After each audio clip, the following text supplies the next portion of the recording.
دنیا کی خوبصورت ترین چھت باپ ہے اور دنیا کی خوبصورت ترین چھاؤں ماں ہے۔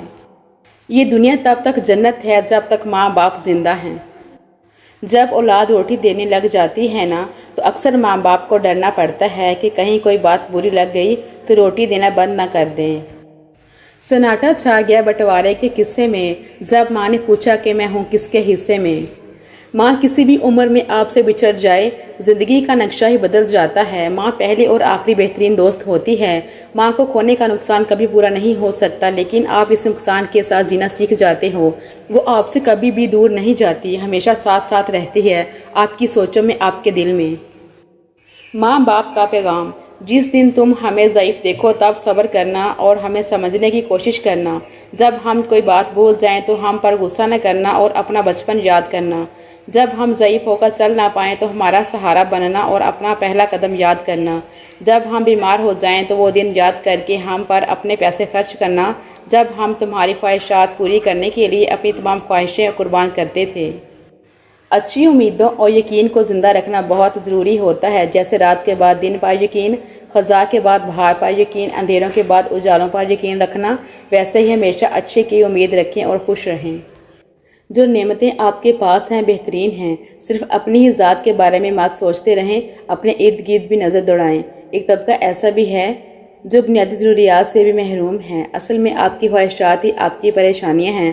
آپ خواہشات پوری نہ ہونے پر پریشان ہیں، لوگ ضروریات کے لیے ترس رہے ہیں۔ توبہ روح کا غسل ہے، جتنی بار کی جائے روح پاک صاف ہوتی ہے۔ توبہ کا خیال آنا ہی خوش بختی کی علامت ہے، کیونکہ جو اپنے گناہ کو گناہ نہ سمجھے وہی لوگ خسارے میں ہیں۔ دعا کیا مانگوں اے خدا، بس اتنی سی حسرت ہے سلامت رکھنا اس کو جس کے قدموں کے نیچے میری جنت ہے۔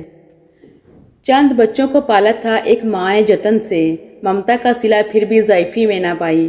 ہر چیز تو تقسیم ہوئی باپ کے مرتے، لیکن ایک ماں تھی جو حصے میں کسی کے نہ آئی۔ تمہارا چاہت تمہارے رب کے بغیر پورا نہیں ہوتا، لیکن تمہارے رب کا چاہت تمہارے بغیر پورا ہو جاتا ہے۔ اس لیے اپنی چاہت کو اپنے رب کی چاہت پر قربان کر دو، وہ تمہاری چاہت کو مزید خوبصورت بنا کر تمہیں عطا کر دے گا۔ ماں سے بڑھ کر نام کیا ہوگا، اس نام کا احترام کیا ہوگا جس کے پاؤں کے نیچے ہے جنت، ہائے اس کے سر کا مقام کیا ہوگا۔ ماں باپ کے بنا ہماری زندگی تپتی دھوپ سی ہے۔ ہمارے والدین کوسے قزا کے رنگوں جیسے ہیں، ہمارے لیے یہ نہ ہوں تو ہر رنگ پھیکا اور ہر منظر ویران لگتا ہے۔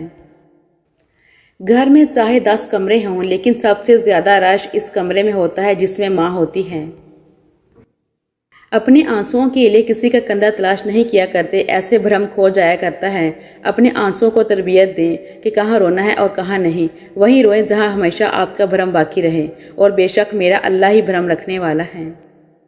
ماں کے پاس جا کر بیٹھ جایا کرو، کیونکہ ماں کے ساتھ گزرا ہوا وقت قیامت کے دن نجات کا باعث بنے گا۔ ریسرچ کے مطابق اپنی ماں کی آواز سننا ذہنی دباؤ اور ٹینشن کو کم کر سکتا ہے، چاہے وہ ٹیلی فون پر ہی کیوں نہ ہو۔ ساری زندگی ماں کے نام کرتا ہوں، میں خود کو ماں کا غلام کرتا ہوں، جنہوں نے کی زندگی اولاد پر نثار، جو ہیں مائیں ان کو سلام کرتا ہوں۔ جہاں دیکھتا ہوں لفظ ماں لکھا ہوا، چومتا ہوں اس کا احترام کرتا ہوں۔ میری زبان کو مل جاتی ہے مٹھاس جب بھی ماں سے کلام کرتا ہوں۔ چپکلی سے ڈرنے والی ایک نازک لڑکی جب ماں بنتی ہے تو اولاد کی خاطر دنیا کے مگرمچھوں سے بھی لڑ جاتی ہے۔ جی کرتی ہے، ہاں کرتی ہے، ایسا تو بس ماں کرتی ہے، پیار تو ہے بس ماں کی ممتا، دنیا کہاں پیار کرتی ہے۔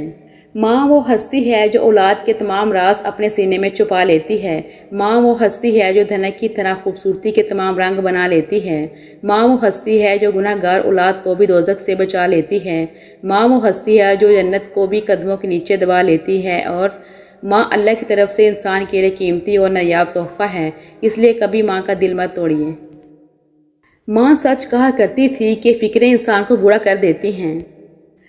میری ماں نے مجھے سب کچھ سکھایا، سوائے اس کے کہ اس کے بغیر کیسے جینا ہے۔ بسم اللہ الرحمن الرحیم۔ یا اللہ پاک، ہمارے دلوں سے وہ فکریں اتار دے جن کے بوجھ کو تیرے سوا کوئی نہیں جانتا۔ سب سے افضل اعمال وقت پر نماز پڑھنا اور والدین سے حسن سلوک کرنا ہے۔ جو نیکی کر کے خوش ہوا اور برائی کر کے پریشان ہوا وہ مومن ہے۔ کسی سے نہ ڈرو، نہ جھکو، نہ مانگو، یہ سب لوگ فقیر ہیں، اللہ سے مانگو، وہ غنی اور بادشاہوں کا بادشاہ ہے۔ میری خوشی سے زیادہ تیری رضا ضروری ہے یا رب، جو میرے حق میں بہتر ہو بس وہی عطا فرما۔ انسان اپنے اخلاق کی وجہ سے دل میں اتر جاتا ہے یا پھر دل سے اتر جاتا ہے۔ اہمیت الفاظ کی ہوتی ہے مگر اثر ہمیشہ لہجوں کا ہوتا ہے۔ باپ کا بس چلے تو اپنی بیٹی کی زندگی کے سارے کانٹے چن کر پھول بچھا دے۔ غم اور پریشانیاں ہر ایک کی زندگی کا حصہ ہیں، بس جس نے اپنی پریشانی پر قدم رکھا وہ جیت گیا، اور جس نے پریشانی کو سر پر سوار کیا وہ ٹوٹ گیا۔ یہ جانتے بھی ہو کہ خدا دیکھ رہا ہے، تم پھر بھی دیکھتے ہو کہ کوئی دیکھتا تو نہ ہو۔ نفرت انسان کا بنایا ہوا ذاتی مسئلہ ہے، ورنہ قدرت تو محبت کا درس دیتی ہے۔ سکون انسان کا کمال نہیں بلکہ رب کی عطا ہے۔ الفاظ بڑی اہمیت رکھتے ہیں، اپنی تربیت کے حساب سے بولا کرو، ماحول کے حساب سے نہیں۔ خوش اخلاقی ایسا عطر ہے جسے جتنا زیادہ آپ دوسروں پر چھڑکیں گے اتنی ہی زیادہ خوشبو آپ کو اپنے اندر سے آئے گی۔ آپ کے وہ الفاظ تحفہ ہیں جو دوسروں کو آگے بڑھنے کا حوصلہ دیتے ہیں۔ کبھی کبھی راستوں کا نہیں بلکہ خود کو بدل لینا بہتر ہوتا ہے۔ زندگی کی مثال ہم لڈو کے دانے سے بھی سمجھ سکتے ہیں۔ امید ہمیشہ 6 کی ہوتی ہے، لیکن ایک بھی آ جائے تو چلنا ہی پڑتا ہے۔ اپنے آپ کو اچھا بنا لیجئے، دنیا سے ایک برا انسان کم ہو جائے گا۔ اگرچہ مختصر رہیں لیکن مخلص رہیں، کئی بناوٹی چاہنے والوں سے ایک مخلص چاہنے والا بہتر ہے۔ جہاں تعریف کرنی ہو وہاں بڑے بڑے چپ ہو جاتے ہیں، اور برائی کرنے کے لیے گونگے بھی بول اٹھتے ہیں۔ اس دنیا میں آپ جہاں کچھ بھی بن سکتے ہیں، مہربان بنیے۔ کچرے میں پھینکی گئی روٹیاں یہی بیان کرتی ہیں کہ انسان پیٹ بھرتے ہی اپنی اوقات اور اپنے رب کو بھول جاتا ہے۔ اپنی اولاد کا احترام کرو اور ان کو آداب و نیکی کے بارے میں بتاؤ تاکہ تم بخشے جاؤ۔ مجھے قدم قدم پر تیری رضا کی تلاش ہے۔ دنیا کا مال تو چھوڑنا ہی پڑے گا، سمجھدار وہ ہے جو آخرت کا مال جمع کرے۔ انسان کا سب سے بہترین دوست اللہ ہی ہے، بہت جلدی مان بھی جاتا ہے، پرانی باتیں یاد نہیں کرواتا، اپنے پاس سے کبھی مایوس نہیں لوٹاتا۔ زندگی بھی کتنی عجیب ہے، جو ٹیڑھا ہے اسے چھوڑ دیا جاتا ہے اور جو سیدھا ہے اسے ٹھوک دیا جاتا ہے۔ رشتوں کے بازار میں آج کل وہ لوگ ہمیشہ ہی اکیلے پائے جاتے ہیں جو دل اور زبان کے سچے ہوتے ہیں۔ زندگی کی ٹھوکریں بڑی نرالی ہوتی ہیں، جب بھی لگتی ہیں یا کسی کی اصلیت دکھا دیتی ہیں یا کچھ نہ کچھ سکھا دیتی ہیں۔ دولت ایک ایسی تتلی ہے جسے پکڑتے پکڑتے آدمی اپنوں سے دور نکل جاتا ہے۔ صدقات کے ذریعے فکروں اور پریشانیوں کو حل کرو، اللہ عز و جل تمہاری تکلیفوں کو دور فرمائے گا اور دشمن کے خلاف تمہاری مدد فرمائے گا۔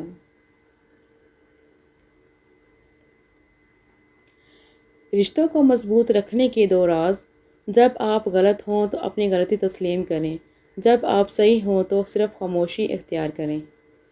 لبوں پر اس کے کبھی بد دعا نہیں ہوتی، بس ایک ماں ہے جو کبھی خفا نہیں ہوتی۔ بیوی سے آہستہ اور نرم لہجے میں بات کریں، بیوی کا دل بہت نازک ہوتا ہے۔ یہ سنت نبوی صلی اللہ علیہ وآلہ وسلم ہے کہ بیوی کے ساتھ نرمی سے پیش آؤ، چاہے خود کو کمزور ظاہر کرنا پڑے، بجائے اس کے کہ بیوی پر ظلم اور سختی کر کے خود کو دلیر ظاہر کریں۔ حالت کوئی بھی ہو، شکر ہمیشہ شکوے سے بہتر ہے۔ زندگی مسلسل جدوجہد اور جستجو کا نام ہے، کیونکہ اللہ ہر پرندے کو رزق دیتا ہے مگر اس کے گھونسلے میں نہیں ڈالتا۔ ہم اگر زبان کی پھیلائی ہوئی مصیبتوں کا جائزہ لیں تو معلوم ہوگا کہ خاموشی میں کتنی راحت ہے۔ خوبصورت عمل انسان کی شخصیت بدل دیتا ہے اور خوبصورت اخلاق انسان کی زندگی۔ اچھے ہمسفر کا ساتھ انسان کو مشکل راستے میں بھی تھکنے نہیں دیتا۔ والدین کی دی گئی آزادی آپ کے پاس امانت ہے، اس میں کبھی بھی خیانت مت کیجیے گا۔ یاد رکھو، نماز 5 وقت اور اخلاق 24 گھنٹے فرض ہے۔ عمر میں بڑا ہونے سے کچھ نہیں ہوتا، بڑے ہم تب ہوتے ہیں جب آپ دوسروں کو سہنا اور برداشت کرنا سیکھ جاتے ہیں۔ اگر اپنا گھر اپنے سکون کا باعث نہ بنے تو سمجھ لو توبہ کا وقت آ گیا ہے۔ جس کے لیے اللہ کافی ہو جائے اسے دوسرے سہاروں کی ضرورت نہیں رہتی۔ ایک دوسرے کے رزق پر نظر مت رکھو، کیونکہ اللہ تعالیٰ سے بہتر کوئی تقسیم نہیں کر سکتا۔ خوبی وہ ہے جس کا اعتراف دشمن بھی کرے۔ والدین اور درخت دونوں بوڑھے ہو جاتے ہیں لیکن ان کی چھاؤں ہمیشہ گھنی رہتی ہے۔ ہر روز اپنے ماں باپ کو دیکھ لینا کائنات کی بہترین آسائشات میں سے ایک ہے۔ ہم ولیوں کے پاس بھاگتے پھرتے ہیں دعا کے لیے، مگر سب سے بڑا ولی اللہ تو آپ کے گھر میں ہے، آپ کی ماں۔ یا رب میری ماں کو لازوال رکھنا، میں رہوں نہ رہوں میری ماں کا خیال رکھنا، میری خوشیاں بھی لے لو، میری سانسیں بھی لے لو، مگر میری ماں کے گرد سدا خوشیوں کا جال رکھنا۔